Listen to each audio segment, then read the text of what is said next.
Jordan Raines here with the IDP 411 podcast. Just want to tell you guys today about our sponsor of the show, expandtheboxscore.com. Expandtheboxscore.com has premium NFL and college football stats. They're adaptable, they're affordable, there's all kinds of great stuff on there from the NFL to college football. It's great for people that are in the Devy leagues looking to get that edge over their league mates. So go check out expandtheboxscore.com, proud sponsor of the show. And now without further ado, on to the IDP 411. Hey, what's up? This is Jarod Gray with my co-host Jordan Raines and our special guest, Joey the Tooth IDP. What's up, fellas? How you doing? Doing good, man. How about yourself? Great. Yep, good. Good morning. Happy to be here. Happy to, make it through 4th of July, all the fireworks, all the fun, all the festivities, with all my fingers intact.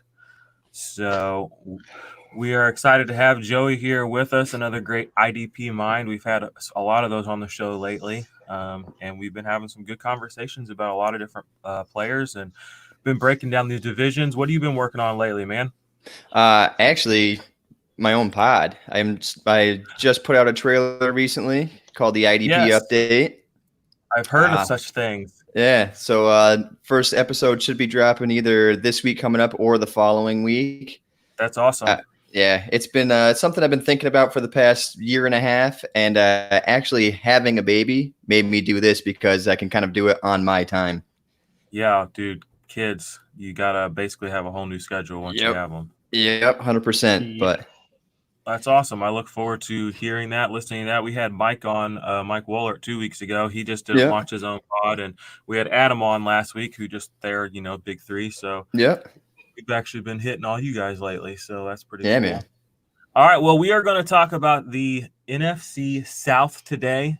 This is a very IDP-rich division and got a lot of polarizing, interesting, older, younger. I mean, you got the whole gamut in this division of players. And, at the end of the day, we're all probably going to end up with one or two players on our teams from this division just because of how deep it is. So I'm sure we'll all have a vested interest in it. And it's going to be fun to break down some of these guys. So, but before we do that, actually, I did want to say I've been having this talk on Twitter about the zero defensive line draft strategy. Because if you all know, the anecdotal thing to say in IDP is, take one of the top end defensive lines or defensive ends, early. Like that's what a lot of the older guys that have been in the game a long time, that's like a strategy. It's a pretty common thing. You hear, I want to get, one of the top, usually 6-7 guys, Cam Jordan, the Bosas, usually guys want one of those players on their team. They don't want to be the first to take one necessarily, but when it happens, they want to be in on that. And so I'm doing a listener league draft with some of the guys, and I decided it's a redraft, so it'd be a good time to just experiment a little, see what I could, come up with without actually, pushing defensive line. And I ended up waiting until I put a poll up, and I ended up waiting until round 13 to take my first defensive line player. And I got Montez Sweat, and I swung back around the 14th and got DeMarcus Lawrence. And that's these guys, crazy. They were DL 19 taken and 22 taken, I believe is what the tweet was. And then my third guy I took was 2 rounds later. I took Robert Quinn. I feel really good about that. I don't have a Bosa. I don't have a Garrett, but I don't have a Zadarius Smith. But I have DeMarcus Lawrence, a guy I'm not huge on, but a guy that I recognize the upside. What are your thoughts, Joey? And then Jarod, what are your thoughts on this, maybe this being a more viable strategy than it has been in years past, or maybe just challenging the conventional wisdom of the concept altogether? I mean, I still like the concept of getting at least one of those stud guys, but I don't think you have to go as heavy as you used to.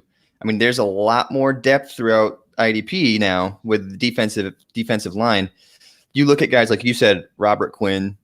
You have some guys coming up. Chase Winovich, he should have some opportunity this year. Shaq Lawson, he's going to have opportunity this year.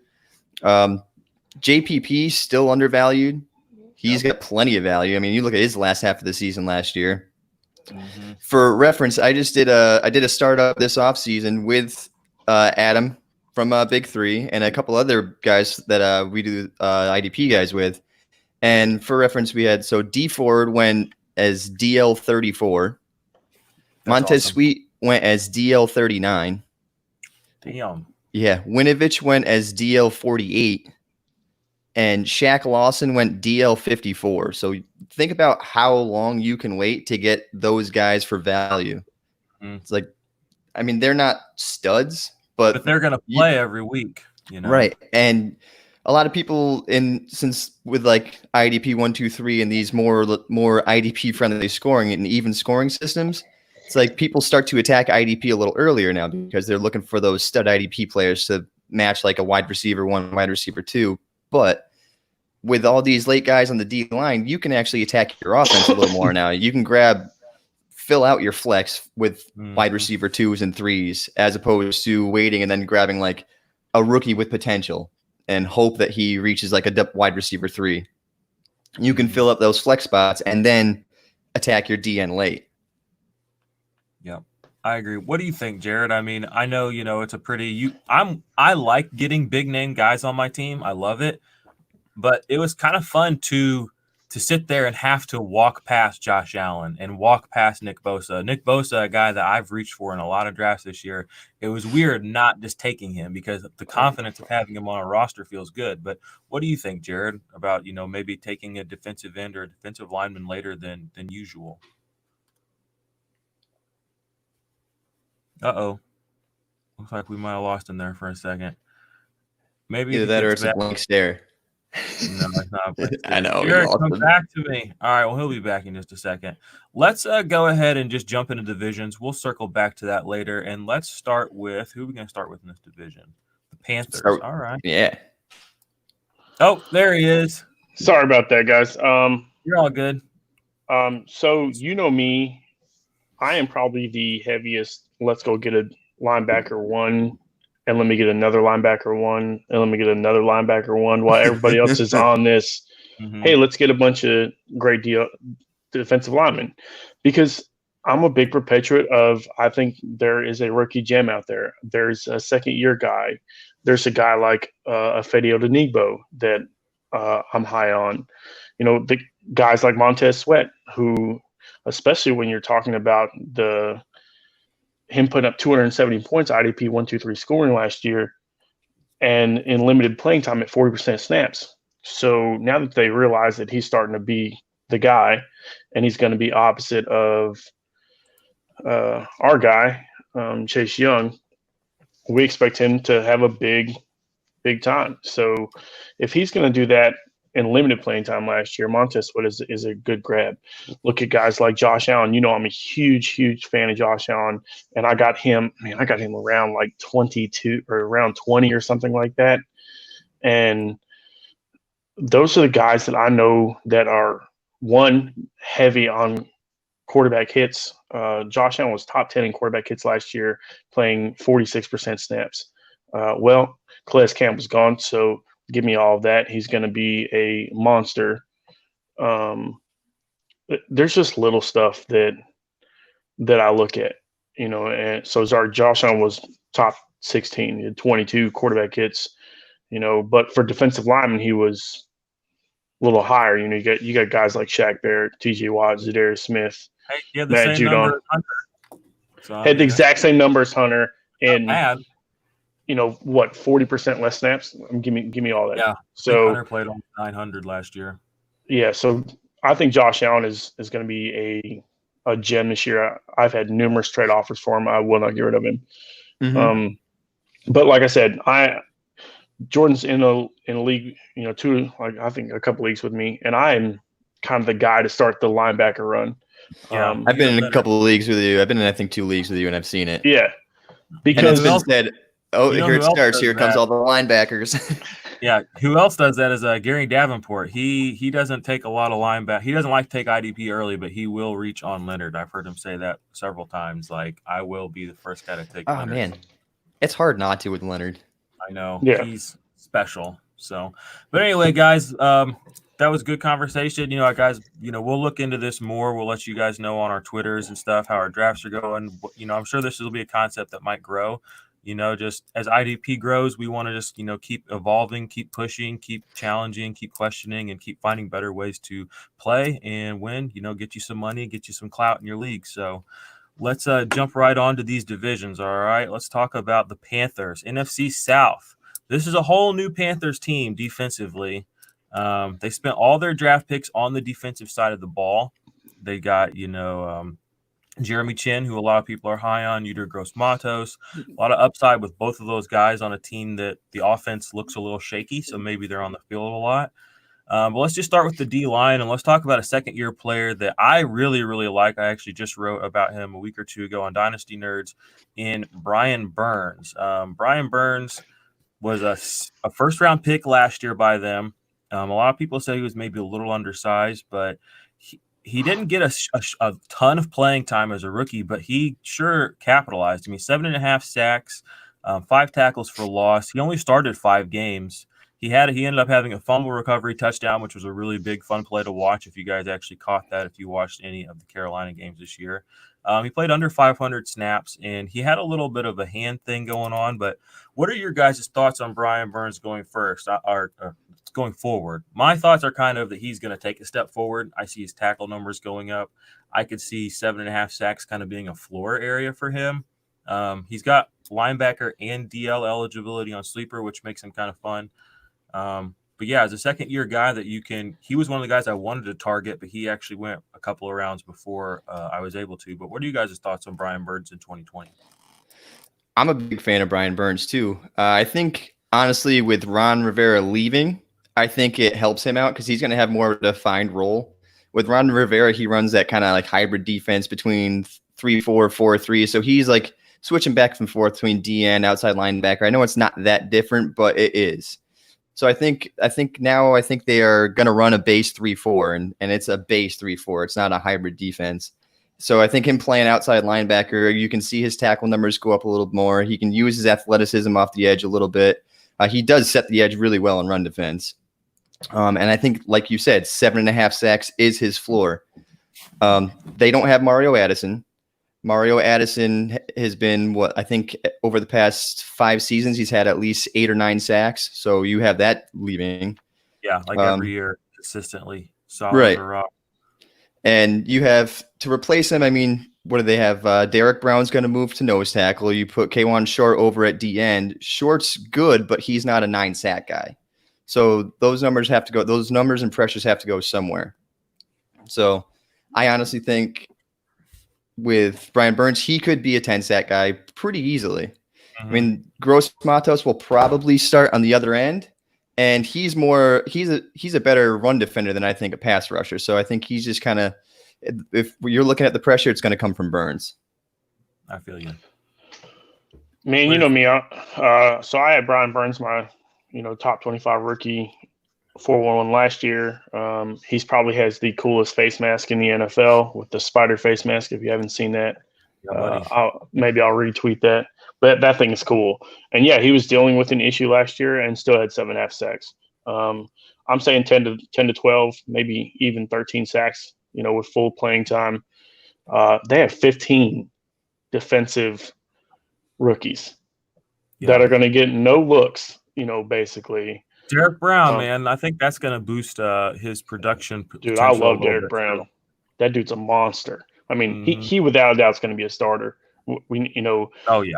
People are real high on Gross-Matos, and I don't know if Gross-Matos is going to be the starter. I think Stephen Weatherly is pretty consistent. So he's just too consistent. And so I think he'll be right there. I think Gross-Matos will get his time and he'll get the opportunity. But like you said, Brian Burns, man, is real. And I think 10 sacks is his floor. I honestly think he gets 10 sacks, no problem. Yeah, with full playing time, it's definitely in the realm of possibilities. Yep. Any deeper thoughts on Gross-Matos or Derek Brown before we go forward in IDP? See, I think Derek Brown is going to be a better NFL player than IDP player. He is a beast. He's strong as anything. I don't see him having high sack numbers. I see him as like a high tackle guy. Mm-hmm. But when I'm going for D tackles, I'm just looking for upside. And he's got a nice base, but I don't think he's got as much upside as some. Yeah, you got to look at all the great centers in the league. And there's great centers in the league. And the fact that he's going to have to deal with that, I think he's going to be great right in the middle and stay there. If they move him left or right, Derek Brown's for real. And I truly believe that. I mean, he's got that presence like Clowney did, before when he was playing the line. Just couldn't deal with him. And I think that's where Derek Brown can be. I just think but I honestly, he's getting so much praise that somebody compared him the other day to Warren Sapp. And I'm like, you know what? That's not a bad look, though. I mean, if you look at the body wise, you're like, okay, I can see this. That upper body strength. Yeah. So we'll see what happens. I mean, he ain't a Dominican suit, and Dominican suit's ridiculous, but I think that he can be Warren Sapp style. You know what I mean? Block and move. I don't think he's going to push it as much. So I'm with you. I like Joey's idea. Good. He's going to be a great defensive player. Nice. All right. Well, let's move on to these linebackers. Luke Kuechly retires, leaving a lot of IDP fantasy dynasty owners high and dry, sad. But we had a lot of good. Yeah, we had a lot of good years with him.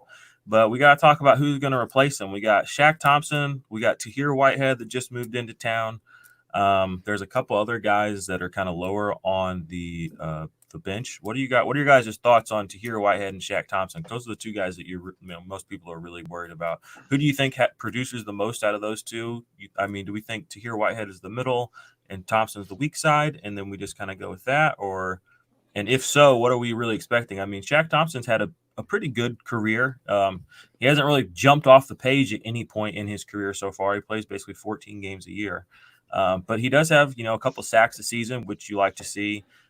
He did hit his record tackle for loss this year. He over doubled it. He had 11 tackles for loss this year. His previous high was 6.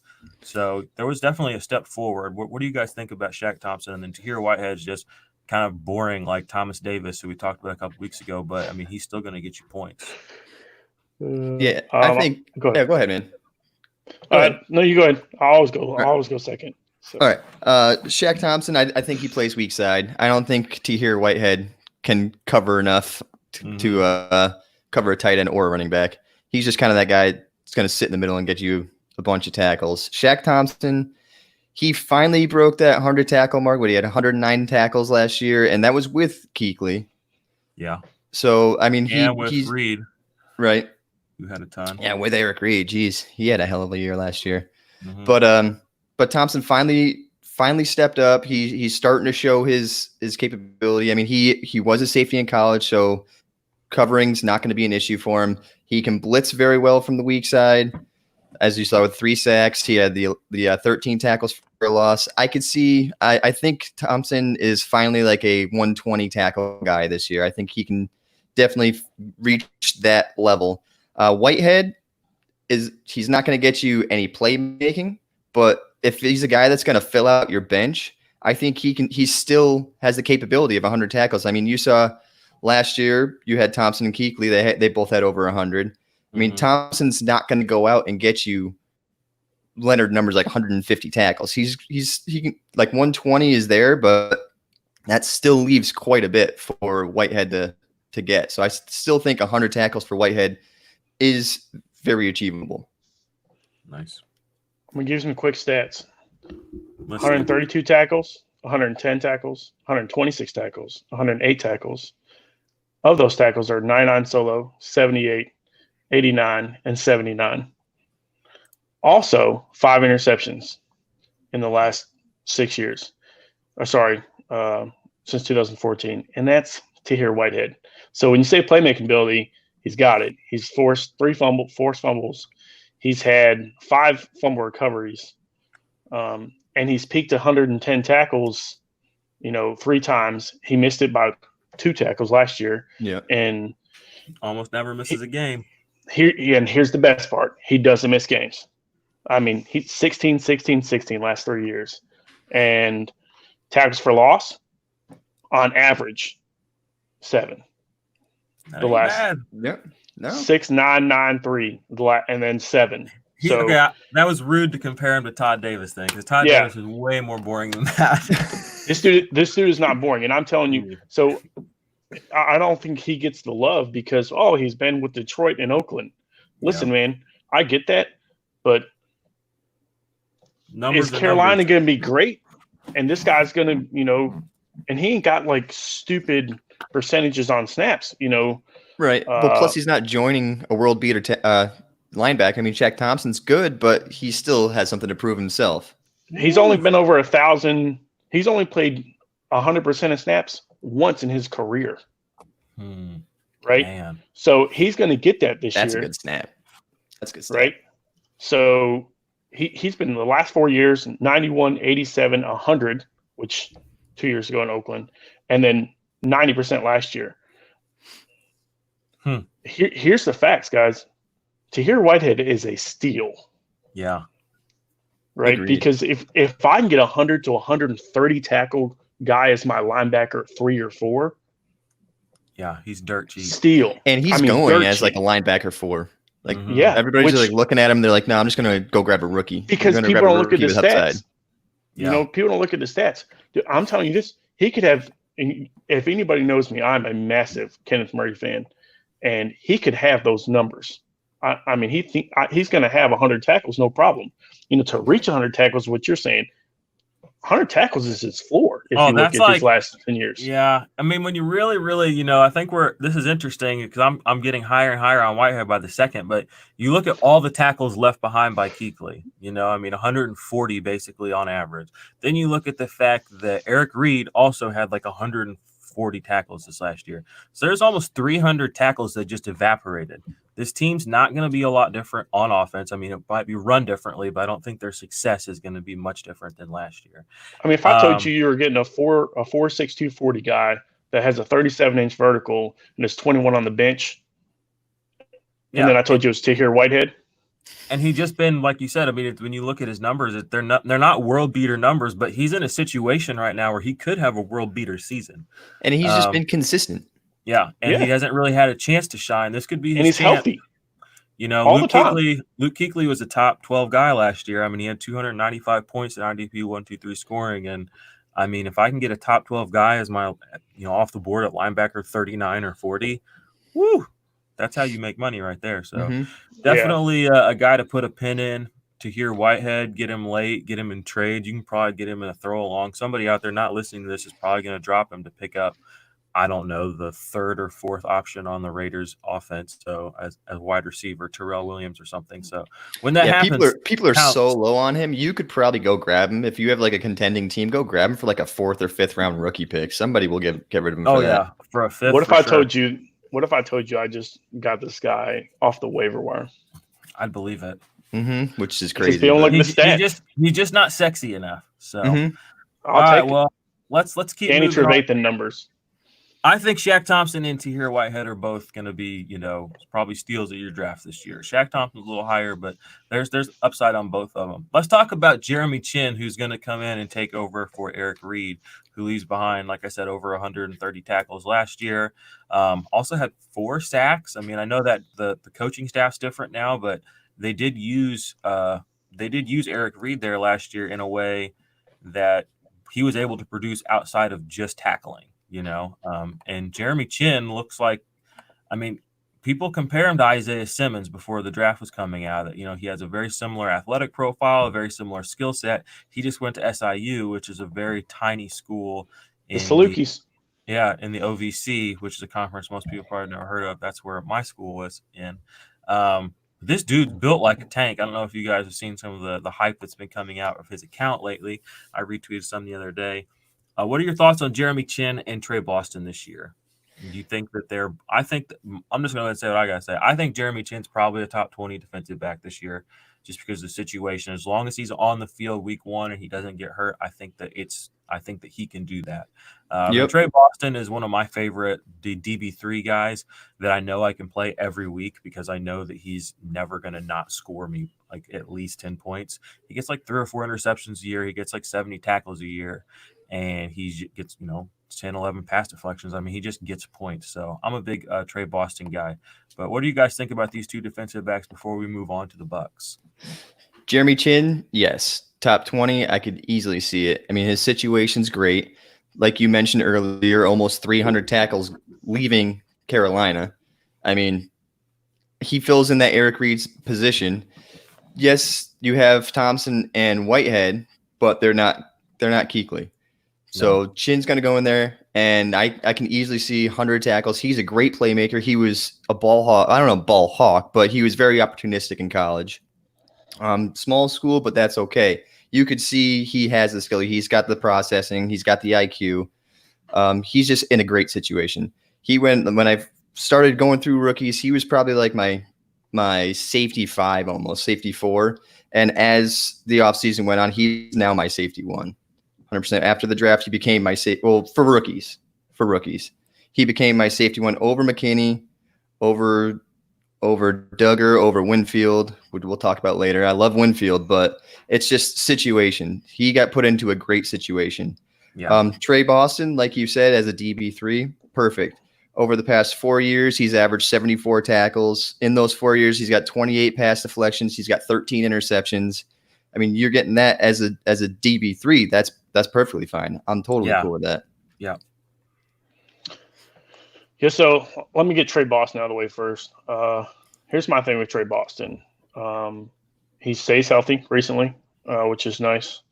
The crazy thing is with the snap count that he's getting, he had 1,100 snap counts last year. He had 950 the year before and 1,041 the year before that. So, and with those stats, playing as much as he did, 53, 66, and 56 solo tackles. Okay. I don't think he's as good as the free safety. I'm expecting 100 points if I want to, safety 1, but I think I'm with you. Safety 3, safety 4, he can be there. He's been pretty consistent. The weird thing is Carolina was his home in the beginning. It's where he was drafted, and then you've got the Chargers, Arizona, and then back to Carolina. Because they believe in. He's not a guy that is a high tackle guy, but man, 14 interceptions ain't nothing to shy about. So he's pretty consistent, 3 a year. On average of the time he's played. So that's kind of nice. He's a guy that you can grab late, even a guy you could probably grab on waivers because he ain't flashy. But I like him, man. I like Trey Boston overall, especially for low floor. Jeremy Chin could be a gem. I mean, again, if anybody knows me, I love small school guys who just show out. I like Kyle Duggar. I can't believe Antoine Winfield, who we're going to talk about later, is considered a small school guy. And his dad's a freaking monster. And then Jeremy Chin has the ability and the opportunity to be a top tier safety and even a top 10 guy. He might have one of those Derwin James years, but I don't think it's going to happen. I think I'm 100% with you. He's a top 20 safety, and I promise you that all day. I really believe that. Unless he gets injured, I think he's there all day. So that's my thing. I think he can get 100 tackles. No problem, especially in that role. And he's a much better coverage guy than Eric Reed. Yep. So, and that's saying something because Eric Reed's a boss, but he got burned. I loved him in San Francisco, man. It was sad to see him go. Yep. Well, that's what I got. Oh, we lost Jordan's audio. Jordan's he's muted. He doesn't. Whoops. There he goes. My bad. All right, let's move on to the Bucks, guys. We got a pretty good line. This is a very IDP rich team. We're gonna start with the D line. We'll start with JPP. Last year he missed a little time early because of that neck injury he sustained last year, but he in 10 games still had 8.5 sacks. Still managed 24 solo tackles.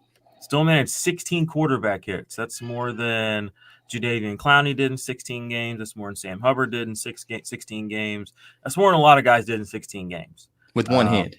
Yeah, with one hand, with missing some fingers. 2 pass deflections, 2 forced fumbles. I mean, this is just par for the course for Jason Pierre-Paul, and he's being drafted very late right now because he's old. And the fact of the matter is that he is still a top-end talent at an edge rusher. and that is folly, and that you should draft him sooner than your league mates will. So what do you guys think about JPP going forward this year? I mean, I think that he's pretty much a lock for 10 sacks playing with Sue and Vita Vea and Shaq Barrett. I mean, he's literally going to be the easiest pass rush he's ever going to be dealing with, because everyone on that line is so talented that he's not going to get singled out, and that's going to let him do what he does. So that's kind of my take on him. I think he could be a guy I think 10 sacks is his floor this year, especially with the offense being so much better. They're actually going to be allowed to pass rush instead of just have to make the most of their pass rush stats. Mm-hmm. Well, all right, when it comes to Tampa Bay's DL, I'm going to bring kind of full circle here. So it starts with the Ndamukong Suh effect. Mm-hmm. So he has had a crazy effect ever since his single season with the Rams. Look at what Aaron Donald did. Before Suh, his career high was 11 sacks. And Suh comes in, gets all this attention. He's just that force on the interior. Donald breaks 20 sacks. He clears 20 sacks. Suh leaves, Donald drops back down to 12. Since Suh left, he goes to Tampa Bay. What happens in Tampa Bay? JPP in 8.5 sacks in 10 games. Shaq Barrett, 19.5 sacks, which is 15.5 more than his other career high. Mm-hmm. Suh just gets so much attention. He makes so everybody else in that line better. So with that said, since Suh re-signed with Tampa, JPP, I'm all in on him. I'm not all in, but like he's a guy, I think 10 sacks, no problem. Mm-hmm. Barrett, I think I don't know if he's going to reach 19 because he's going to have JPP for a full season, hopefully. I mean, he's not getting any car accidents or anything. I mean, last year was kind of a fluke injury on his part. He seems to find those a lot. He does. He's not the brightest guy, it seems, but he's good at football. He is very good at football. But I mean, Barrett with 15, JPP with 10, I could easily see that. And I attribute most of that to Suh's pressure in the middle. And Suh may not get the crazy numbers for a DL you'd like to see, but it's because of him everybody else excels. He still does well. He does. Not he does bad. Well. I mean, considering for a D tackle, I mean, he's one of the guys. He's definitely a top 15 D tackle. So. Yep. What are your thoughts, Jarod, on JPP? And go ahead and touch on Suh, because I know you bring that up a lot too, the Suh effect. I mean, it seems like he gets paid to make everybody else better. Yeah, I've been preaching the Suh effect for I don't even know. I mean, I said it before the season started last year. I'm like, here we go. Suh's going to dominate. Somebody's going to succeed, and we thought Aaron Donald's going to drop. Massive. Yeah, a lot of people did, especially when he came over. Mm-hmm. But Shaq Barrett surprised everybody in the first 16-game season that he had. The thing with Jason Pierre-Paul, though, I mean, he's pretty consistent, man. 68, 58, 76 was a big year for him with the Giants for tackles. Slow tackles everywhere from 24 to 48. He had a really good year last year when you're talking about playing 10 games, starting 8, and getting 24 solo tackles. So of his 27 combined tackles. So you're looking at little stuff like that, and that's pretty big. The biggest question for me is, when you guys say 10 is his floor, he's only broke 10 3 times, right? And I get the Suh effect, but I honestly, as high as I'm Brian Burns getting 10 sacks, I'm not as high on Jason Pierre-Paul getting 10 sacks, because unless they're like, oh, well, we need to go block this guy and let Shaq Barrett get crazy again, or because Shaq Barrett's, a monster season, do we block him harder? Do we focus more on him? And here comes Jason Pierre-Paul. So it's going to be one or the other, right? Mm-hmm. So you have to, because you can't not block Ndamukong Suh because he blows up. So again, with the age aspect and with, I don't know, this whatever Pierre-Paul does off the scenes, who knows what you're going to get out of the guy. Again, this is his 10th season, he's played 16 games, 3 times. Yeah, 3 times. So he's going to have a chance. I mean, he's going to play well. I don't know, man. I'm not as high on the fact that he's going to get 10 sacks as anybody else, unless people focus on Shaq Barrett, which they probably will, to be honest with you now. Yeah. Well, I think they will. If you look at so Barrett, first 3 games of the season, he had 8 sacks. The last 13 games, he had 11 and a half. And when JPP came in, I think he actually, in the games he was there, he actually had more sacks than Barrett had. So I think they were already focusing more on Barrett after he blew up to start the season. So I think that's going to benefit JPP moving into next year because they're still going to focus on Barrett because he's got the youth, he's got the explosion, but JPP still is no slouch. Well, and here's the other thing. Tom Brady ain't going to turn the ball over 30 times, guys. That's true. That's a good point. That's a very good point. I mean, whether you love or hate it, that's a lot of possession changes and a lot of opportunity. Mm-hmm. So, I mean, we'll even say, what's Tom Brady's average? I'll have to check that out, and Steve will have to check. I mean, but when you look at little stuff like that, Tom Brady is pretty consistent on not turning the ball over. 30 picks is ridiculous, not to mention fumbles from Jameis Winston. So it's just crazy to me, and I'm going to look real quick. All right. Well, I want to say real quick about JPP before we get too far lost. JPP, IDP 1-2-3 scoring had 152 points in 10 games. Myles Garrett in 10 games had 157 points. So there's a 5-point difference between Myles Garrett and Jason Pierre-Paul, neck and neck.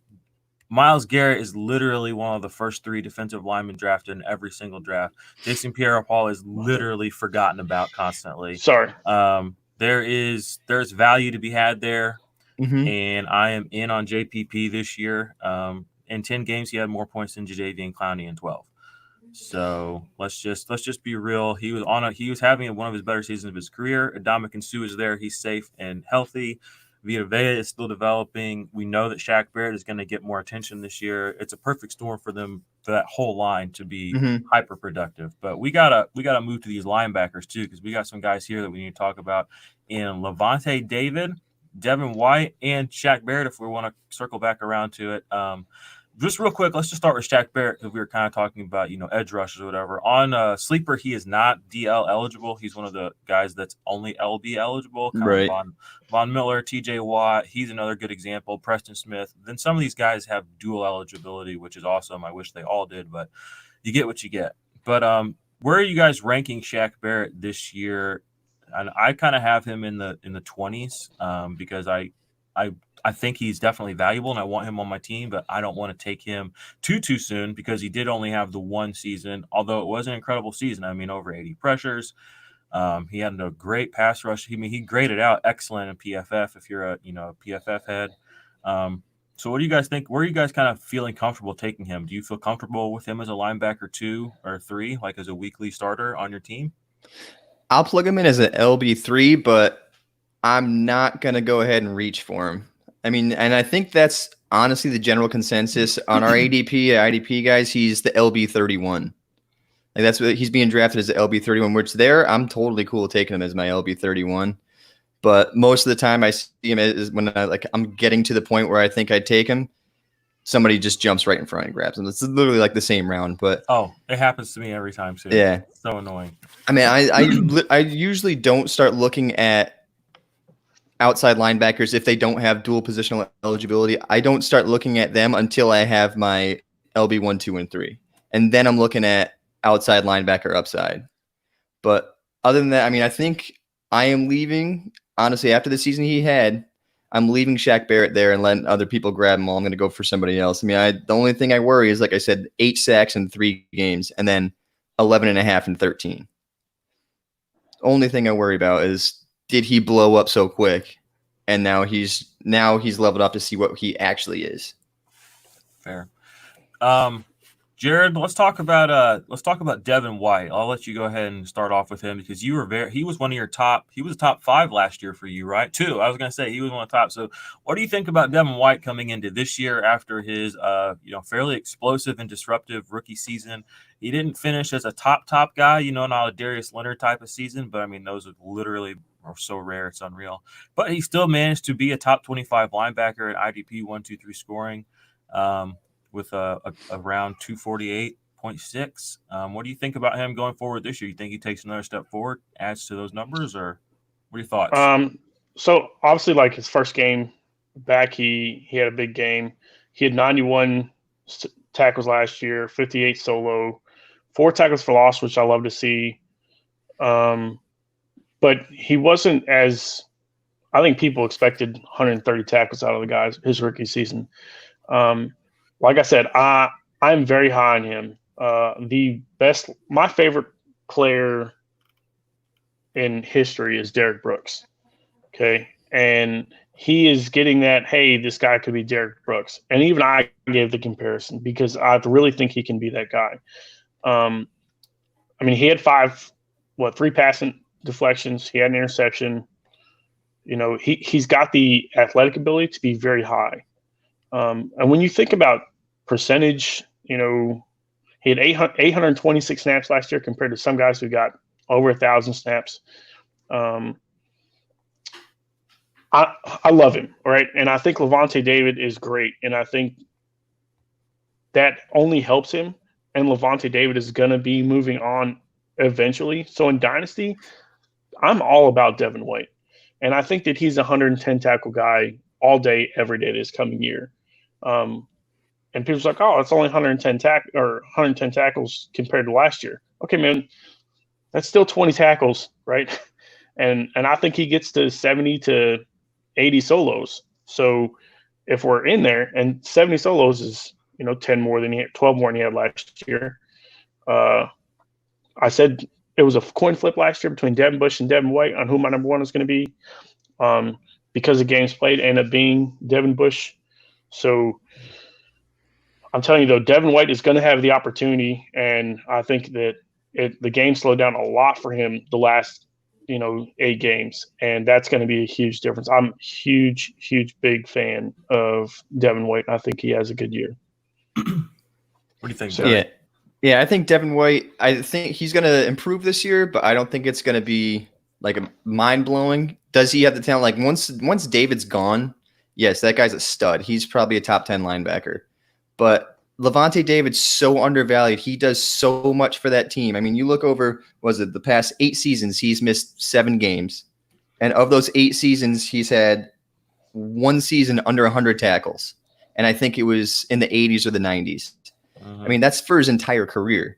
And he's good in pass rush. He's great in coverage. And he's just like Lavonte David is such an undervalued linebacker. And he's been dropping so far. I'm going to take David over White. So I'm going to let somebody jump on White, and I'll wait, and I'll grab David as my LB2, and he's going to put up close to LB1 numbers.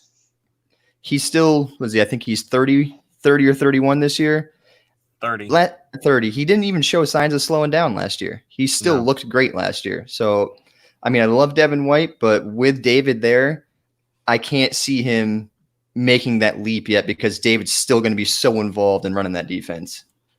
Yeah, I agree. I think both these guys are top tier options. I mean, they both finished in the top 35 last year, 36. They're both linebacker 1, 2, or 3. David at linebacker 15, and then down at 30. Where is he at? Or is he 25? 25 is Devin White. So the point differential wasn't very different. But White did play a couple less games, which is notable. But White also had 121 return yards, which get counted in IDP 1, 2, 3, and 2 touchdowns. So, I mean, he got a big chunk of points on some pretty fluky-ish plays. Don't want to take anything away from him because, I mean, obviously he's a playmaker if he made those plays. But that is something to keep in mind. So I still think that David's going to be the 1 there, and then White's going to be the 2. But it's going to be kind of like a Milano and Tremaine Edmonds situation where you want them both, and they're both going to make you happy, but neither of them is really going to be able to level up until the other one is, kind of tapering off or Right. gone.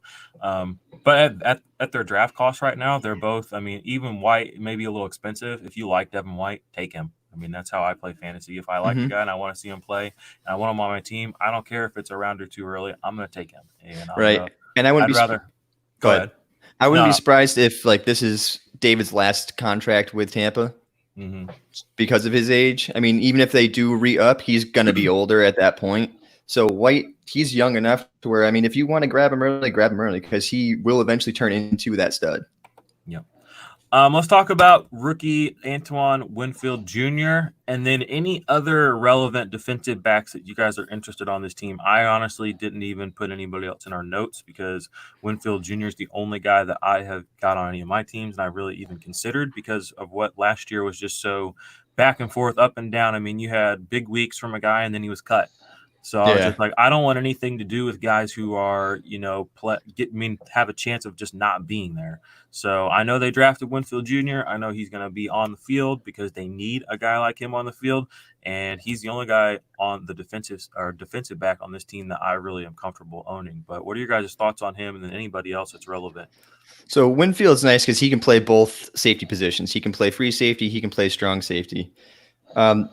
You look at his senior year, I mean, he has injury issues.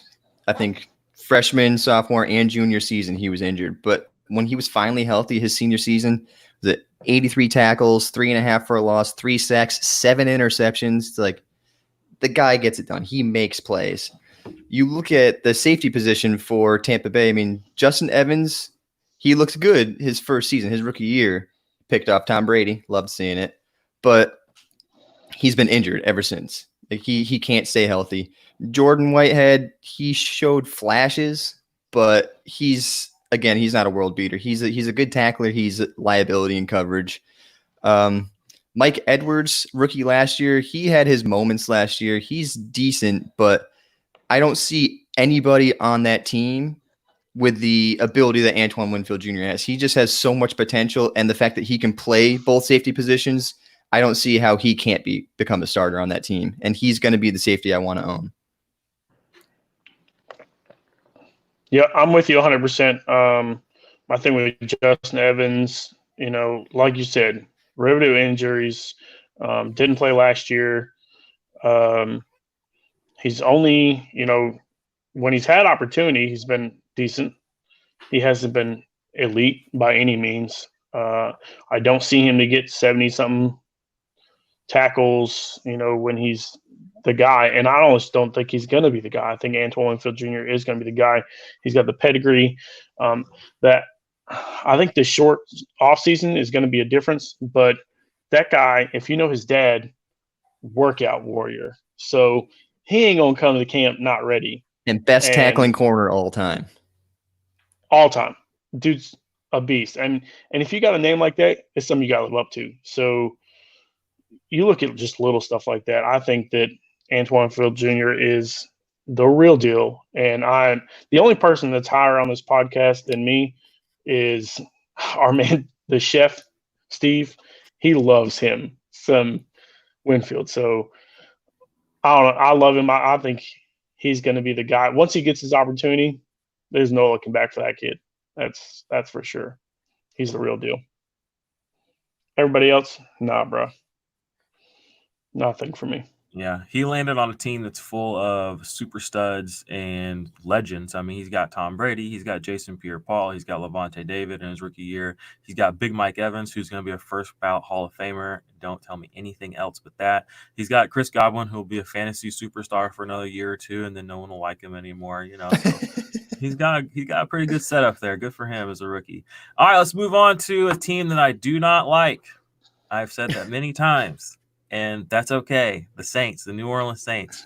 Let's go ahead and talk about Cameron Jordan, who I like, and I'm going to say that out loud. I actually tweeted about him a month or two ago, and he direct messaged me and told me that I fucked up what I said. So he's watching people. So, did he really? He did. He basically told me what I said was wrong. I tweeted out like in April something about he started like every game in his career. except one his rookie year. Right. So I just assumed he didn't start his first game because it was like a rookie first game thing. Mhm. And so I said he started every game in his career except for his very first game. And he DM'd me like a day later and was like, I started every game that year except my last game of the year. I was like, oh, okay, sorry. You're like, So, my bad, dude. Yeah, I know. I was like, but I guess he just fact checking people. So whatever. Yeah. That was kind of a cool. I mean, that's still kind of cool. He reached out to you. It was kind of scary. I was like, oh my gosh, what's he gonna say? Like, is he gonna come get me? Like, but Cam Jordan is an Iron Man. You know, consistent. You know, he might not ever be DL1 at the end of the year, but he's almost never going to be a DL2. Last 3 years, he's had 13 sacks, 12 sacks, 15 and a half sacks. He's averaging, 55 tackles a season. He's getting almost 40 of those basically are solo, getting 20 plus quarterback hits. I mean, he's gone over that every year since 2015. Just consistent is a great way to describe him. Pass deflection, something that I love in an IDP 1-2-3 scoring, is a 3-point play. So if you can get a 3-point play out of a defensive lineman, that's half a sack. If you can get a guy that's able to do that as well as rack up the tackles for losses and the sacks for you, it's a big difference maker, I find. Even Danielle Hunter and Joey Bosa, if there's anything you can knock on them, it's that they've got 6 pass deflections combined between them in their 7 years in the NFL combined, which is crazy to me. So when you look at guys like that, and then you look at a guy like Cameron Jordan, who, maybe he doesn't have the gaudy sack numbers, he does other things on the field that make a difference. And that's why he's considered one of the best defensive ends in the league. 3 years he's been a Pro Bowler. What do you guys think about him rolling into year 31? He just had his best sack season of his career. Do we think he's going to just keep aging well? Are we expecting big things? Personally, I think it's just more of the same. I think you can tune him up for 12 to 15 sacks and 16 games, and you can put him in your lineup every week, and you'll never have to worry about it again. Right. No, I 100% agree. Well, he's never missed a game in his entire career. Over the last 5 seasons, he's had no less than 15 tackles for a loss. Last year set career high with 15 and a half sacks, was it? Yeah. I mean, he's a beast. He's a 100% beast. He gets the solos. He gets the pass deflections. He's got Marcus Davenport on the other side, which requires some attention, but it doesn't matter. Whoever's across from him, he still scores. He gets it done. I mean, Cameron Jordan's just a guy. Once all those big, huge names go, you're like, oh, Jordan's there. Yeah, he's my DL1. I'll take him. No problem. Yep. But, I mean, the only difference between him and Danielle Hunter last year is the tackles. He had 1 less sack. It was just Hunter gets up in the 70 combined tackle range. That's the only difference between those two if you really look at it. Yeah, it is. But I love his tackles for a loss. Like the 15, at least 15 over the last 5 seasons, that's big for me. To add 10 plus sacks, huge. Yep. All right, I'm going to give you a little fact check on your boy. You said 3 Pro Bowls. He's been to 5. Well, I said 3 the past 3 years. 3 straight, yeah. So and 4 out of the last 5. There you go. So, we talked about quarterback hits with Dino Hunter recently. This guy, I'm talking about consistency: 20, 24, 28, 21, 25. Yeah, he's legit. I mean, he's the real deal. Cameron Jordan is elite, and I'd love to find out how many defensive ends or defensive linemen in general have played 16 games every season and started 16 games. Over more than, with that many years under their belt, almost none. Ryan Kerrigan was pacing him until he missed his first game of his career last year with that concussion. So they were neck and neck. Besides that, I did a little research on it last year, but they're the only 2 that I can name off the top of my head that have basically played with that level of consistency and that high level of play. Ryan Kerrigan basically had 10 sacks every year of his career as well. So it's pretty interesting. So it's crazy to you talk about a guy that is going to stay on the field, that's going to give you 10 sacks and give you 30 to 40 solos, and then let's throw in 15 tackles for loss every season because it's 15, 17, 17, 18, 15. So an average of 16 tackles for loss every season. So I know a lot of people probably don't include him in their tier 1. But when I really look at what I consider to be a tier 1 DL guy, he he has to be in there. I mean, he I mean, fits here's the mold facts. perfectly. If you gave him to Ndamukong Suh, what would happen? I mean, he'd be a 25 sack guy. I mean, the Sue effect is real. I mean, I know. and Aaron Agreed. Donald got to see it, and Aaron Donald's as good as they come. Cameron Jordan is as good as they come, and Yeah. as consistent as they come. So, if you're going to give me a guy that does this with nobody else that you can even talk about on the team, then, and don't get me wrong, I mean, I think there is some names, and I would love to see Marcus Davenport be what they thought he was going to be. And if he can turn into that, they're going to be scary. I mean, because that guy, Cameron Jordan, is so good, dude. I'm a fan. I actually traded him last year, and I was so upset I did. So huge mistake. I actually made a trade for Jordan last year. So I was dude, we were doing a monster game down the stretch. He had like a 50-something point game, I think, in IDP 1, 2, 3 during the last couple of weeks. We started a home league with IDP guys, just straight IDP league. And I was on my way to Nate's place because I was going to do the IDP guys pod, and he had started the draft. So I'm going and I'm driving. I'm like 45 minutes from him, and it's my turn to pick my number 2 pick. And I couldn't get to my phone because I'm driving. So I couldn't make my draft pick. And it was on Yahoo. They drafted me Sam Shields as my auto pick for my number 2 overall IDP. Yikes. Oh, dude, it sucked. So my first overall pick was Daniil Hunter. I ended up trading Hunter for Cameron Jordan and Jordan Poyer, and boy, was that such a good move. Yeah. Oh, yeah. That sounds like a pro move right there. That was huge. And I was like, well, I guess I'll just make Poyer my number 2 overall pick. I mean, what's the point differential here between Hunter and so Hunter had 279, Cam Jordan had 256. I mean, I mean, then IDP 1, 2, 3 scoring, which I know that league. I think I was in that league with you last year. I maybe wasn't, but I mean, 20-point difference, and you get a whole nother player who's also a top 6 defensive back. Yes, please. Yeah. And that's how you win in fantasy. You leverage name value. You leverage a big week. I love to do this. A lot of people hate to trade after a guy's big week. That's the best time to do it because guess what? You probably just got the most out of him someone's going to get this season. Right. Like if I have that monster game and it's a guy that I was already thinking about moving, I mean, he's not going to get 40 points next week. But whoever I'm trading him to thinks he is because they're desperate.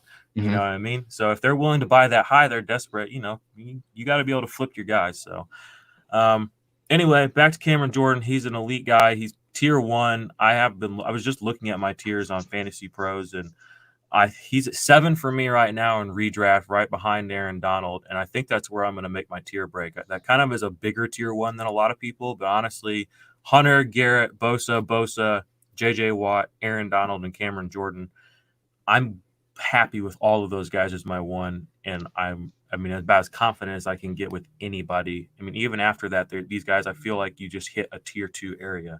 Chandler Jones, Josh Allen, Crosby, Hayward. You know, I mean, that's a tier. Those are tier 2 names. But I feel like when you look at Cameron Jordan, if you don't have him in your tier 1, you got to start questioning what you're doing because the consistency is there and the upside's there. And like you said, he's been doing it by himself. So. Is he the top floor guy in the league? I mean, he really might be. I mean, you don't have any injury concerns. You do with Joey Bosa. You do with J.J. Watt. Aaron Donald, you have the interior aspect of Aaron Donald, but you also get 20 tackles for loss a season with Aaron Donald. I was just going to say it might be Donald because. Well, you just said 20 tackles for loss. Well, Cameron Jordan averages what? 15. But then you look at like Daniil Hunter doesn't get pass deflections. Joey Bosa doesn't. But then Cam Jordan gets 5 or 6, So there's an extra 25, 30 points that those guys aren't getting. So, it comes and goes. It's a give and take. And you can't just say the guys that are going to get 15 tackles or 15 sacks are my tier 1. I mean, you can get points in other fashions in football. So anyway, let's move on to this linebacker core who's got another guy who's kind of undervalued, and that is Demario Davis.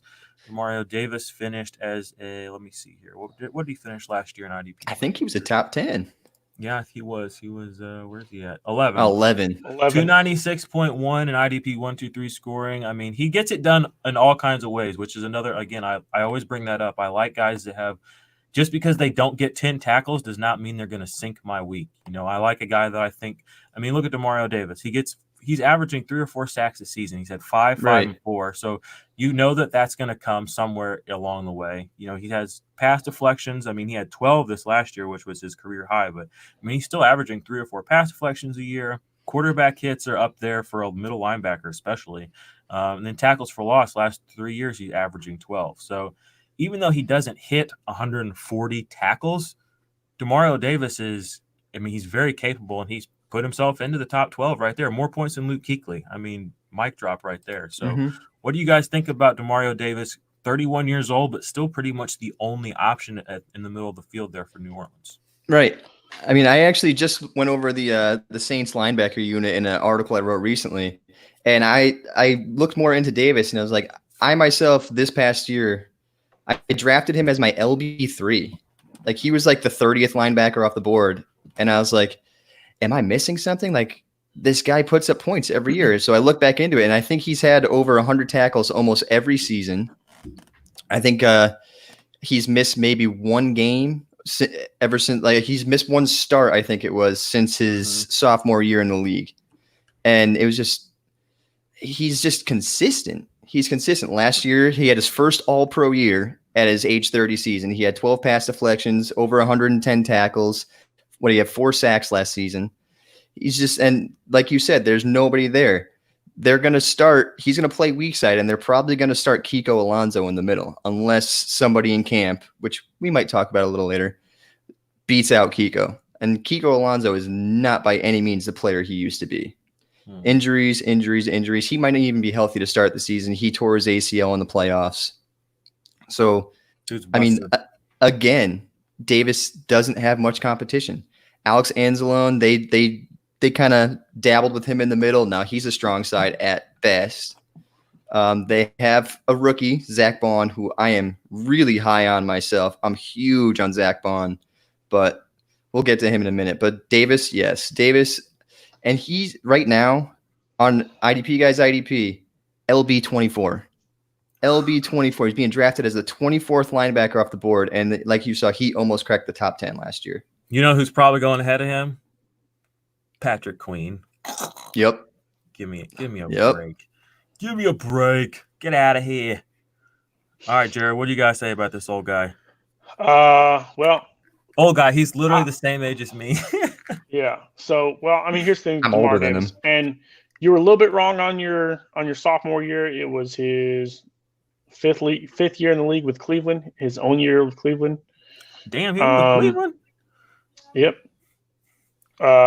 He also had 99 tackles there with Cleveland. So, so 106, 116, 90, 99, 135, 110, 111. His 135 year was really surprising. He didn't make the Pro Bowl that year, to be honest with you, with the Jets.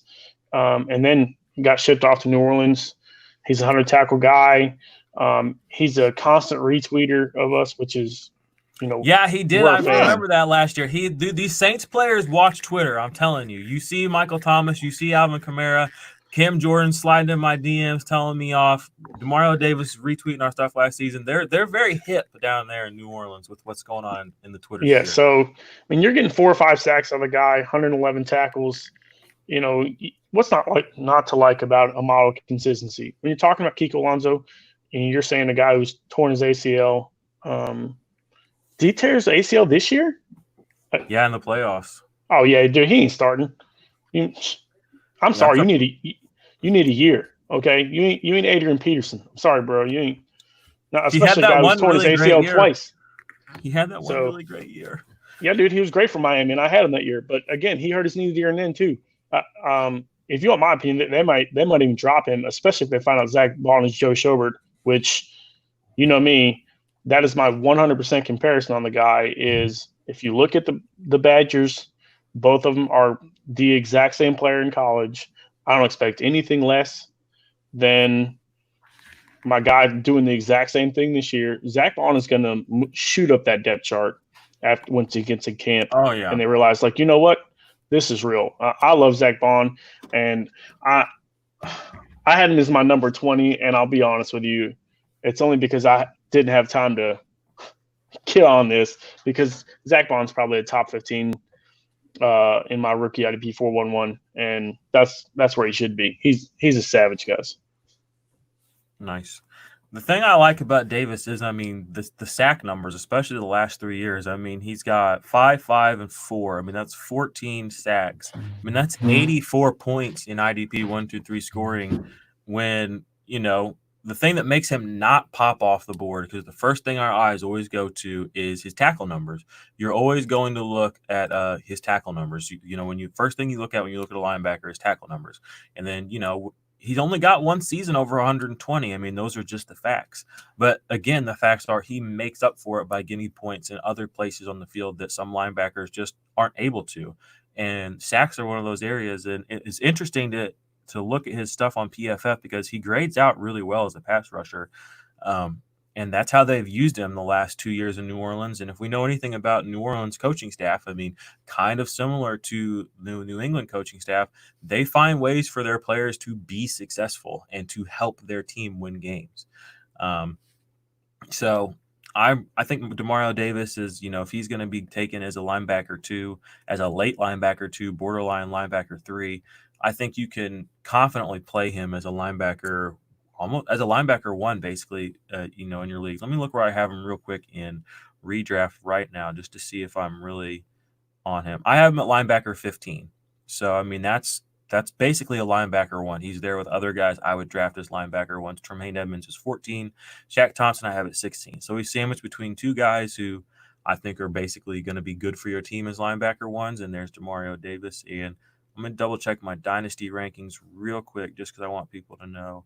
And my linebacker rankings at Dynasty Nerds, I have him at number 25.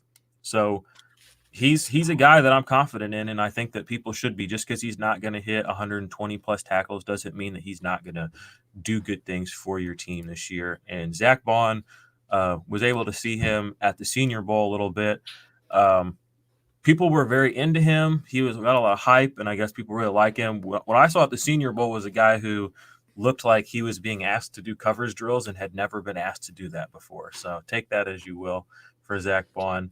But I mean, again, he's a football player. He'll figure it out, and if that's what they need him to do, I'm sure he'll figure. Like I said, the Saints, they'll find a way to make him useful on their team. So let's see here. Any other linebackers of note? We talked about Baun. Do you want to say anything else about Zach Baun real quick? And then if anybody wants to go check out Jared's Rookie 411, Zach Baun has been released onto our stream. So go check that out on the podcast streaming source if you want to.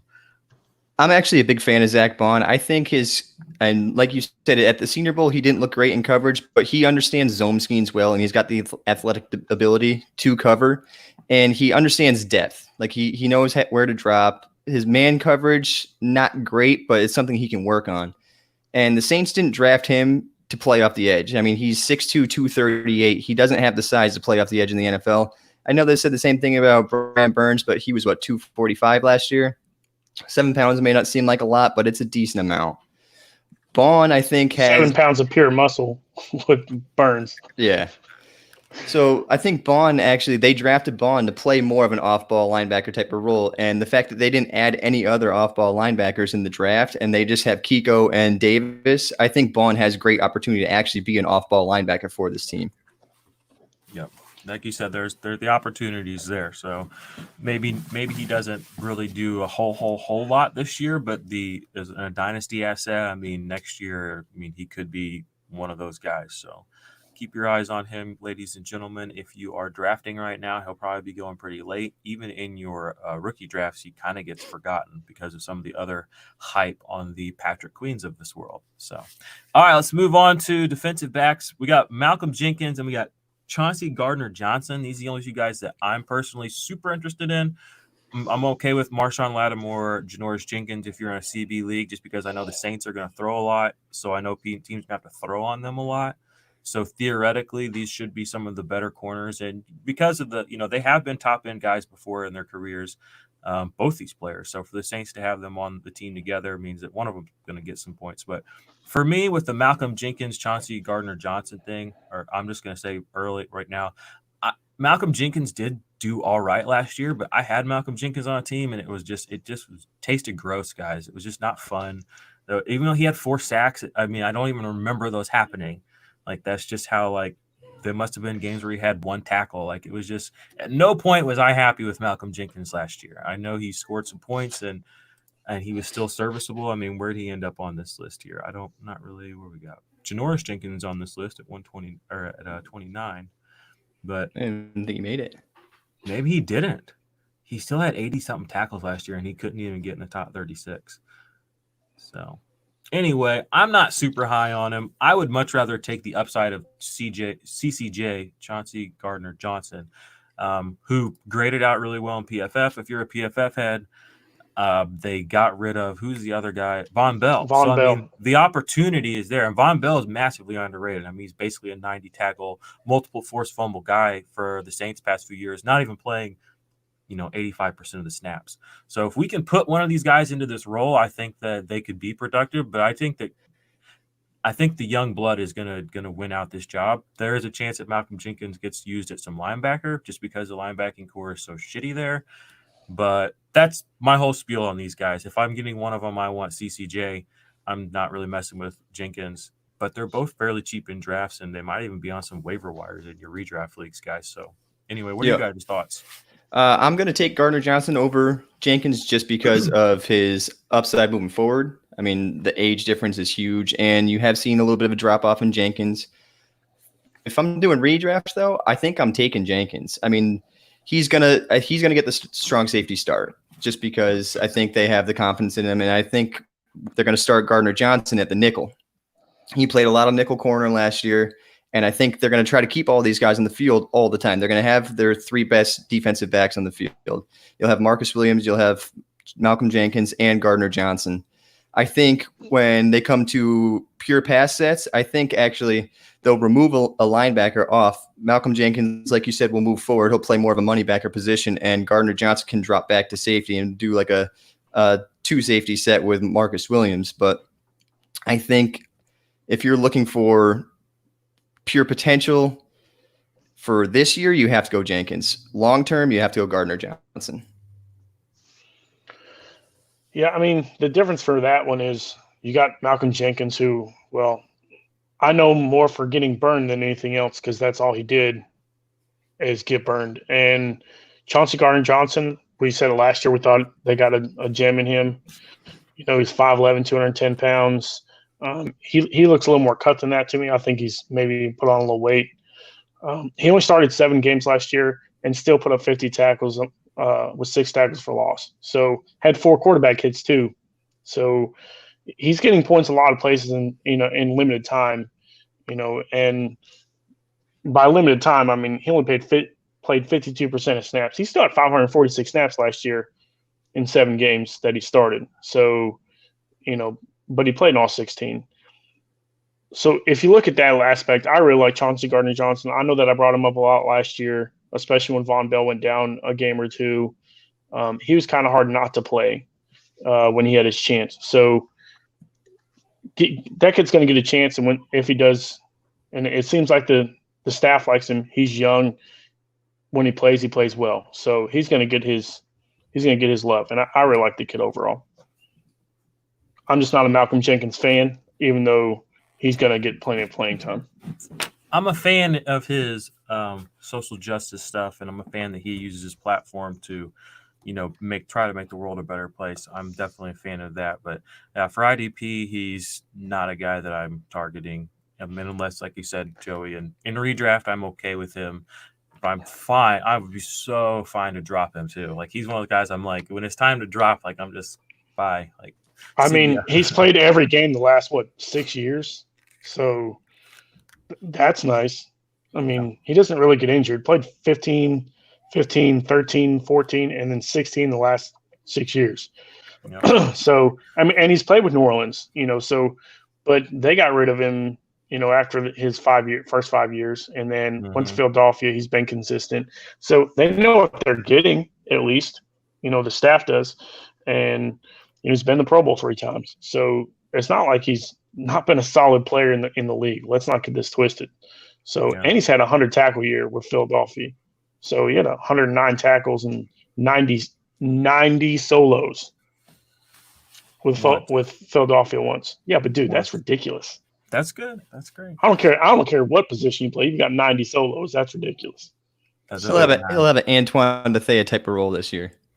Oh, that's a good role. I don't know if that's some high praise right there. I'm not saying that's why Xavier McKinney's so high. I don't like the Bethea numbers, but that type of role. Okay, yeah, he won't do what Bethea did. That guy was wild. Yeah. All right, let's move on to the last team in this division, the Falcons. They are a hotbed of IDP players, but also just one of the most interesting kind of polarizing teams because we've got a lot of movement. You've got a lot of guys that kind of have come up and down, I guess is the best way to describe this defense. Let's just start with the newest addition to the team, Dante Fowler. He finally popped off last year, had a good season. He went over 10 double-digit sacks. Something I find very interesting about Dante Fowler when I was kind of getting ready for this show yesterday or, the last couple of days looking at it, if you look at his career arc and then you look at Shaq Barrett's career arc side by side, their tackle numbers, their sack numbers, even the starts that they were kind of getting and snaps they were playing the first few years of their career, they're not that different. And they both broke out this year.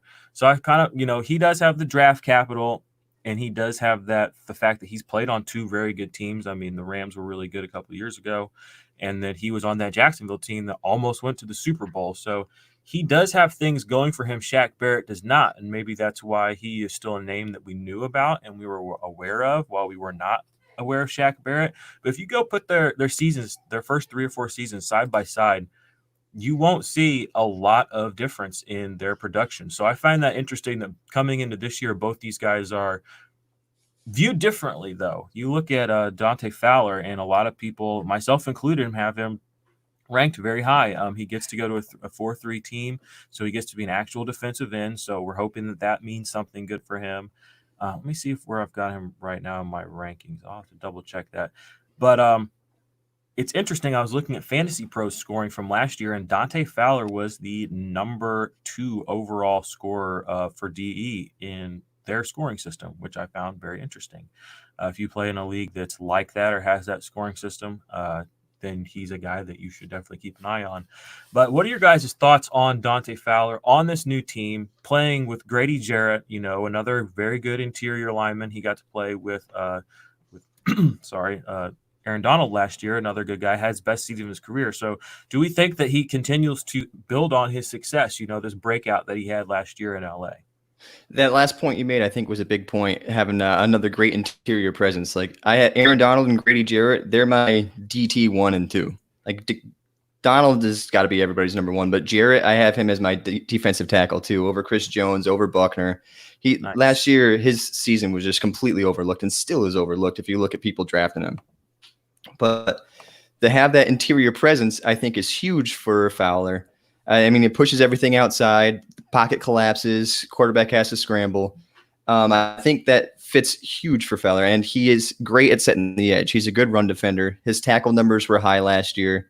I think Atlanta is a good situation for him. The only problem I do see is there's not much on the other side. I mean, you have Tack McKinley, who has just underwhelmed his entire career. Mm-hmm. Will he get all the attention? No, because they have Grady Jarrett, but will he get most of the attention on the edge? Yes. So my thing is he's going to have to be extra blocking. Nice. What do you think, Jarod? I think he's elite, and I think that you're going to see more than his fair share. I mean, he only had 80% of snaps last year, 880 snaps last year, and still was pretty consistent. More than consistent, 11.5 sacks. I think he breaks 12 sacks this year. In this league or in this division, there's just a lot of passing. So he's going to get an opportunity to get some sacks. And you can't take him off the field. I mean, he's a first-round draft pick. And I think a healthy Dante Fowler is the real deal. And I think he's going to get plenty of opportunity. I love Grady Jarrett. I'm with you on Grady Jarrett. I don't think I have him as my number 2, but you can't gripe any aspect that he's been pretty solid, since he's been in the league, and he's young too. So, Grady Jarrett being who he is, Dante Fowler has the opportunity to do whatever, when Grady Jarrett, again, he had 69 tackles last year. Career but year. his solo and his, assists are pretty similar. Mm-hmm. So you can't gripe, but 16 quarterback hits out of Grady Jarrett, which I think it's the first year he's played left. I'm pretty sure he played right defensive end or right defensive tackle every year until last year. So, that's interesting. He had 7.5 sacks. I think he could be pretty close to that this year. So Dante Fowler's going to get plenty of love. I think he's the best option they've had at the other side with him on the field. So Dante Fowler's pretty high for me. I like him, and I love that him in Dynasty too overall. Fair. All right. Well, Grady Jarrett for me is at my DL 27. I think he is my third or fourth defensive tackle. I got Buckner ahead of him. I got Chris Jones ahead of him. And I don't know if we're calling Cam Hayward and Aaron Donald D tackles or not, but if we are, then he's behind those guys. If you're not, then he is your third guy. So high tackle numbers. He's as an interior guy, like you said, Joey, he's a great pass rusher. His pressure is just almost off as soon as the snap hits. He's just getting shit done. So I love Grady Jarrett as a guy that you can play as a DL2. Yeah, he's not flashy like Josh Allen or Chase Young, but he's never gonna let you down. I feel like, so let's move on to the heart and soul of the conversation. Let's talk about the linebacker core. And I know we all kind of I know for a fact we have different opinions on Deion Jones, which is totally fine. We've talked about this in the past. My thoughts on Deion Jones, and I'll just kind of say where I have him ranked for this year. And, maybe I'm not saying it's right. It's just a ranking. But for me in redraft this year, I've got Deion Jones right now at linebacker 20. And when you look at Deion Jones' season last year in IDP 1-2-3 scoring, which is, it's not the best defensive scoring, but it's pretty good, and it's what we use, and it gets a lot of stuff, included in there. Yeah. He finished as linebacker 29 with 233 points, which, that's good. That's more than Matt Milano. That's right around what Devin White did. That's a linebacker you want on your team. But if you go back, a couple of years ago, was it 2017 was his really big year when he finished as a top 3 guy, depending on your scoring, one in some scoring and some and not. He had 286 points in IDP 1-2-3 scoring, and that would have been good enough in, he's been injured. We know that. He's missed some time. But if you take his ceiling season at 286 and you just drop it into 2018, he is linebacker 5. So, that's pretty good. He's behind Blake Martinez by about 20 points. And if you drop him into 2019, he ends up as your linebacker. Again, this is the 286 number. Where does he end up right here? He ends up as your linebacker, one spot ahead of Jamie Collins. So he would have been linebacker 14. So that season was great, but what I've really noticed when I was looking at him is that linebacker scoring has kind of been trending up, and especially this last year, it was very high. And to get into that top 5, you gotta work. Darius Leonard put up a 410 point monster season last year, or 2 years ago. 286 isn't even touching that, and the year before that was a top tier guy. So linebacker scoring is going up. Deion Jones coming off the injuries. We don't really know what he's going to be able to pull off. I was really hopeful last year, and he not like he had a bad season. Again, he was good. He had, what was his total tackle number last year? It was over 111. 111. So that's awesome. He gets your pass deflections. He didn't have any of those big splash plays. I know his first couple of years he had some big touchdown. He just had his pick 6 in the last week of the year. Jameis Winston. Yeah. So anyway, all that being said is I know you have him as one of your top tier guys, and he is a very talented linebacker, and he gets it done all over the field. He can get high tackle numbers. He can get behind the line of scrimmage, and he's good in coverage. Just to me, I have him as more of a linebacker too, just because I think that some of these other guys, like a Corey Littleton, like a Darius Leonard, like a Fred Warner, I think that their best is still yet to come. Maybe not Corey Littleton. He's been a beast the past couple of years, but Fred Warner, there's upside there with him. Zach Cunningham, I think there's upside there with him, and his best season is already better than what Deion Jones's best season was. So to me, he's a little bit lower. But what are your thoughts on him coming into this year? I know if anybody had seen our conversation about him, you have him as a top 5 guy this year. I have him as my number 2 linebacker this year. Ooh. Number 2, I know that's high. It's bold, but take into consideration a lot of those guys in top 10. Bring up your top 10. Bring up your linebacker scoring again real quick. I will. There we go. So, all right. So Jordan Hicks, he was your number 1 scorer, right? They add Isaiah Simmons. They add Devondre Campbell. Devondre Campbell right here, number 16 overall, 129 tackles. He goes to Jordan Hicks. Jordan Hicks is dropping for me. Shaquille Barrett, I don't see him having another 19.5 sack season. He's going to drop a little bit. TJ Watt, he's right there. Leonard, he's right there. Schobert, he's right there. Wagner, but Corey Littleton moves to a new system. He's got Nick Kwiatkowski, who's been great in limited time with Chicago, but he's a tackle machine. So Corey Littleton is going to have kind of a role of what Deion Jones had last year. He's going to run the offense. He's going to be your coverage guy while you have a guy like Kwiatkowski or Devondre Campbell. They're going to be your big tackle guy. They're going to be the ones that are going to be the more aggressive player.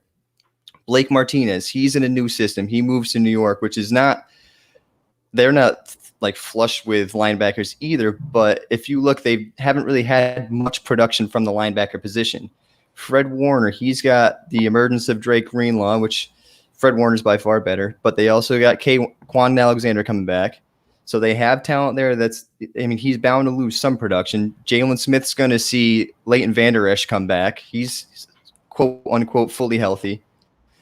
Zach Cunningham, he has Bernardrick McKinney to always compete with, and he's had over 100 tackles for, I think, the 3 out of the past 4 seasons. Jamie Collins is moving to a new situation. Levante David has Devin White. So you look at all these situations are changing for these top guys.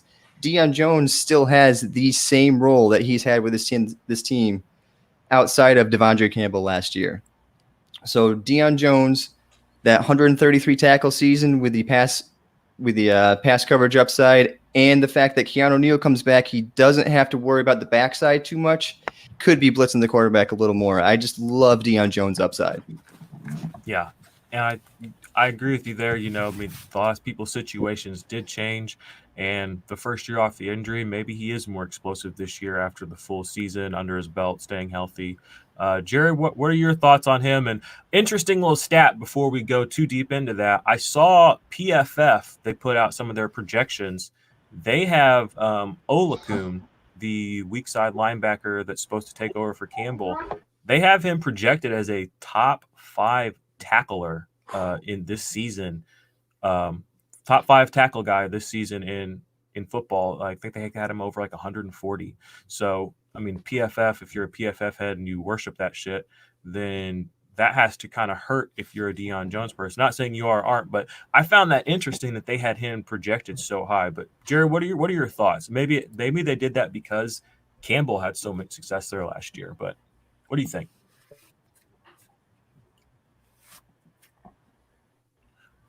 You with us? Well, for me, he's solid. But you also have to look at, and I get the Devondre Campbell thing, and people had Deion Jones as the number 2 guy 2 years ago. Even going into last year, he was the number 2 guy, for a lot of people. I didn't believe that. Talk about Keanu Neal being a big difference. Listen, he scares me too, because any person who's had 2 season-ending injuries like he has scares me to play. But Deion Jones only had 1 crazy year, right? And 138 tackles with 91 solo. Besides that, he had 108, 110, 53. In 53 season is what made everybody big. Like, well, he had 53 tackles in 6 games. Okay. Uh-oh. Those are the Deion Jones gods saying, no, I will smite you. Jarod, you're fading in and out. I'm sorry, man. But I definitely see your point there. No, you're okay. Hey, it's all good. It happens. That's life. That's the thing is, who knows what you're going to get out of Deion Jones, and that's why I can't make him my number 2. That's why I can't make him a top 5. I have him at number 11. So, and if you just look at the numbers, aren't going to dominate that high. DeMar Davis is better in numbers consistently over 10 years. So you don't know which Deion Jones you're going to get. You're going to get the guy that has 50-some tackles in 6 games, or you're going to get the guy that has 110 tackles over the season. So I get where you're saying because Devondre Campbell left, but they've got a lot of young guys there too. So we'll see what happens. A lot of people think, Oluokun's going to be the guy. Mm-hmm. I don't believe that, but he's probably going to fill up the same role that Devondre Campbell do. Or you got Thomas back there too. So Thomas came in. They brought him, played a few games. He's very athletic. Now that he knows the system in Atlanta, he could be a guy that you look at. That's what scares me about Deion Jones is I don't know which Deion Jones I'm getting. Yeah, that's my only problem. There is definitely so I don't know if I'm going to get the guy that. Definitely variance with his outcomes. You can get a big season, or you can get kind of a pedestrian season. And I think the fact that his big season came so early might make it one of those things why a lot of people want it to be like that more often. You saw that with Quan Alexander. We're still seeing it with CJ Mosley. They've had these top end seasons. I mean, maybe I don't think Darius Leonard's going to turn into that guy because he's like the new Bobby Wagner. He just does big shit. Yeah. But Deion Jones definitely a polarizing player within the community. I mean, you've got, like you said, we've got a guy with him ranked at 2 this year. We got a guy ranked at 20, and then we got one at 11. So I mean, he literally is the full gamut of a linebacker. Any closing thoughts on Jones or Oluokun, who PFF is very high on? I'm not as high on Oluokun. I think of him as the first few years of Devondre Campbell's career.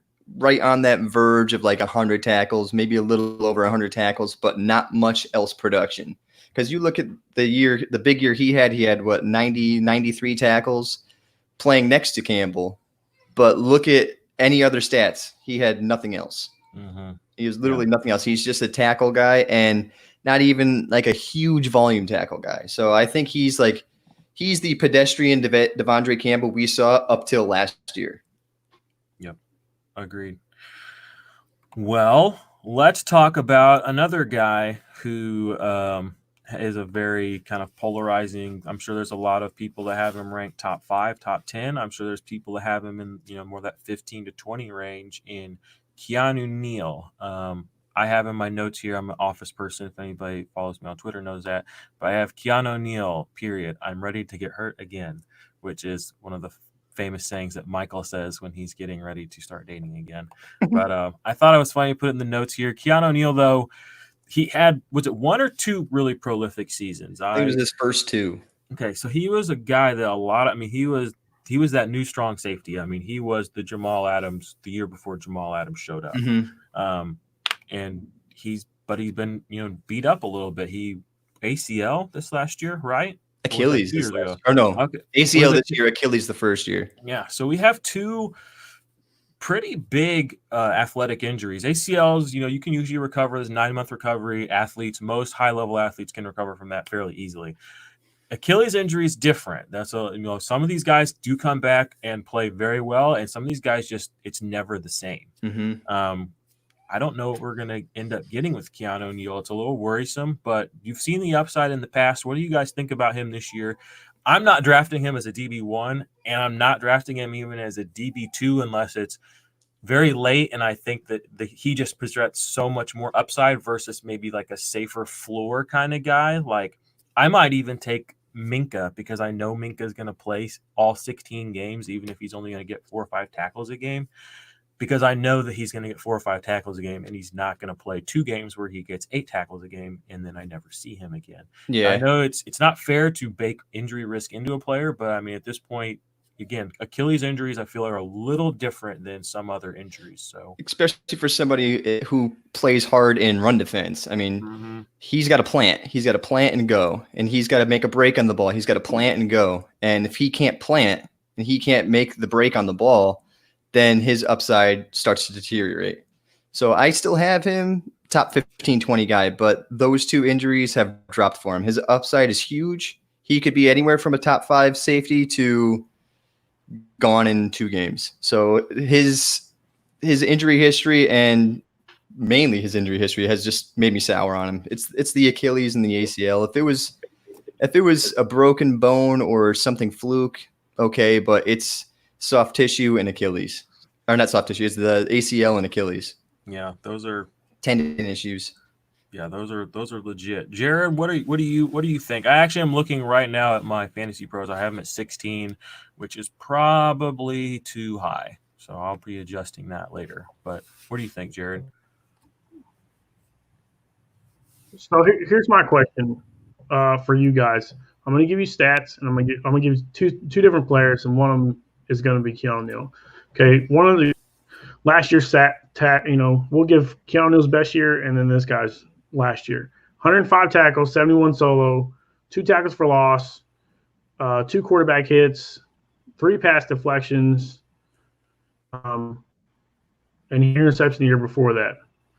And then with Keanu Neal, his first 2 years, which is what everybody bases Keanu Neal being the top guy, 106 tackles, 72 solo, 2 tackles for loss, and no interceptions. And then his second year, 116 tackles for loss, 83 solos, which is crazy, and then 1 interception. Pass deflections, 6. Do you know who the other guy is? Jesse Bates. I was gonna say that because I know Jarod likes him. Is it Jordan Poyer? Nope. I give up. Who is it? Who you got? Terrell Edmonds. Oh. So for some reason, bomb drop. Wow. Damn. Okay. I see you. And that's the thing. People don't talk about him. We're talking about a 100 tackle guy, 71 solos, who had these exact same solos as Devin Bush, who's a top guy, but Keanu Neal is considered a top 5 guy, but Terrell Edmonds isn't. Why are we overlooking this? And I'm saying, so you're telling me you're going to go get Keanu Neal? I'm going to go get Terrell Edmonds, 10 rounds later. 5, 6, 7 rounds later, wow. And I might get the guy that stays on the field, and you're going to get the guy that you wasted a pick on, and people hate that I keep bringing this up and hate that I've got guys that coming at me about Terrell Edmonds, but dude, let's be real. I'm a floor guy, and if you're going to give me 70 tackles and you're going to give me a guy that I'm worried about injury, especially an ACL and an Achilles, injury, and Steve, if you can look and find out if it's on the same leg or different legs, because if it's different legs, I'm even more like, get out of my way.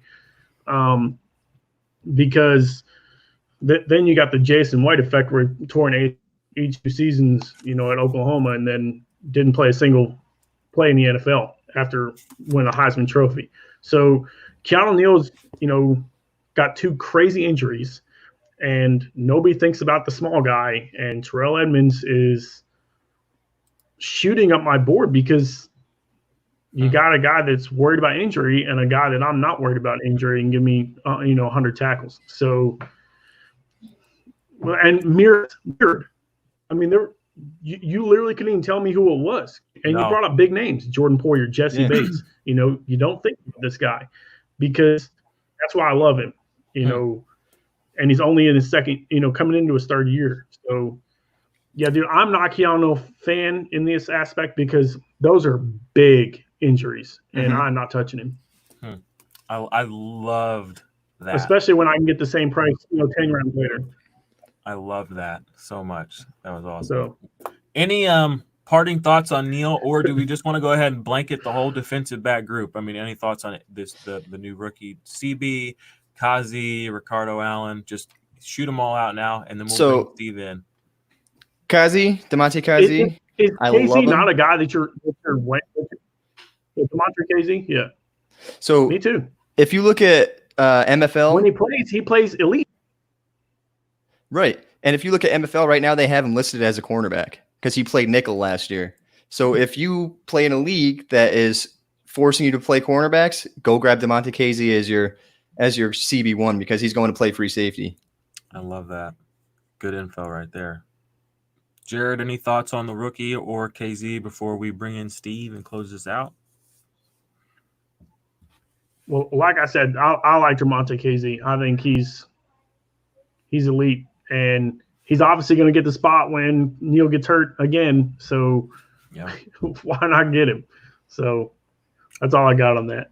All right. Well, good segment, guys. Good divisional review there. I really enjoyed the conversation. Let's bring in old Steve and see if we have any fact checking that we need to get fixed, or if he's got any little tidbits for us before we do our little plug seg and then get out of here. Look at that focus. Steve? How you doing, Steve? What's up? Doing great. I was looking on the leg thing, and I can't really find out what leg it was right now. It's all good. Yeah, I'll do some more investigation and find out, but we can tweet about it. Mm-hmm. Any other information? You said you were looking at Tom Brady's interceptions earlier in the. Mm-hmm. Yep. It looks like, with the few exceptions that he's had, he's had a couple of really great seasons where he's only thrown like 2 or 4, but he usually averages between 7 to 12. It's efficient. Mm-hmm. He's had a couple of seasons where he's had like 13. I know one thing, that ain't 30. Yeah, it ain't 30. No, it's definitely not. You know what I mean? Yep. Well, any other tidbits, Steve? No. Well, I was thinking we could call that that one season of greatness and then other seasons of mediocrity. We could call that the David Johnson effect. Yeah. All a DJ. Yeah. Getting a classic DJ happening over there here. You go. And that was an injury thing too. I mean, little injuries added up, and now he's nobody even wants him. All right, well, like 3.4 yards per carry or something like that. I think he's averaging now. Not great. We'll see how he does in Houston, but. Well, thanks a lot for coming on, Joey. You're with IDP, guys. You got your new podcast coming out. Guys, make sure to go give him a follow at Joey the Tooth IDP. Any articles you want to tell the people about or anything you got coming up, or what's your first podcast going to be about? Go ahead and give them a little preview if you want. So first podcast, I'm just going to hit on some bounce back candidates. My guy, Deion Jones, will be a big part of that, but there's quite a few other guys. I put an article out recently about it. I'm going to cover everybody there plus some. I also have a super, super deep sleeper article coming out.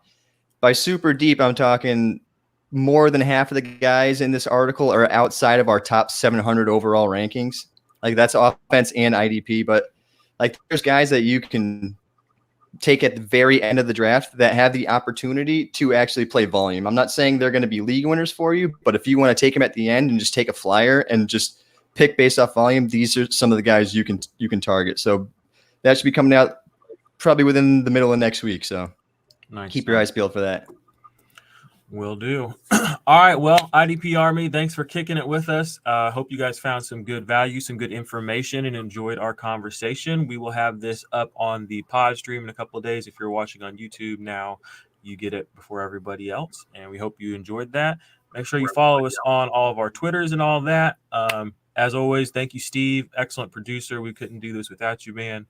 And that's it for me. Jarod, let them know what's up. Well, until next time, let's go.